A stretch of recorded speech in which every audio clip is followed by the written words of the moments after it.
Last but not least my brother, నాకు బిడ్డతో సమానం, దేవిశ్రీ ప్రసాద్.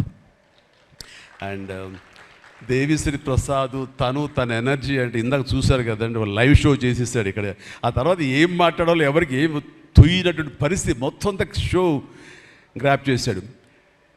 బట్ నేను మళ్ళీ కంబ్యాక్ తర్వాత పొలిటికల్గా కొన్నాళ్ళు ఉండి 1915లో 150 సినిమా చేసిన దగ్గర నుంచి, అంతకుముందు తన సినిమాలతోనే ఎంబీబీఎస్ కానీ జిందాబాద్ కానీ అన్నీ అయిన తర్వాత మళ్ళీ తన వలన నా మ్యూజికల్ అనేది ఏర్పడేదేమో అనుకుంటున్నాను. అలాంటి గ్రేట్ మ్యూజిక్స్ నాకు ఇచ్చి మళ్ళీ నేను నిలబడడానికి దోహదపడ్డాడు మనోడు.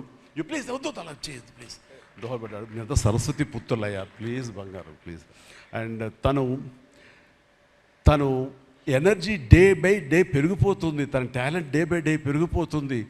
ఇక నేషనల్ నుంచి మన రీజనల్ నుంచి నేషనల్ లెవెల్కి ఎలా ఎదిగిపోయాడో మనం చూసాము. ఆ హోల్ ఇండియా తన గురించి ఎలాగా కీర్తిస్తుంది అనేది మనం ఈ పుష్ప 1 and 2 చూస్తున్నాము. ఇప్పుడు ఈ సినిమా కుబేర్లో కూడాను ఎక్కడ డ్యూయట్ సాంగ్స్ లేవు కదా అని అనిపిస్తుంది, కానీ ఒక్క సాంగ్ ధనుష్ పాడిన ఆ సాంగ్ ఎంతగానో ఆకట్టుకుందంటే అంతా ఇంత కాదు.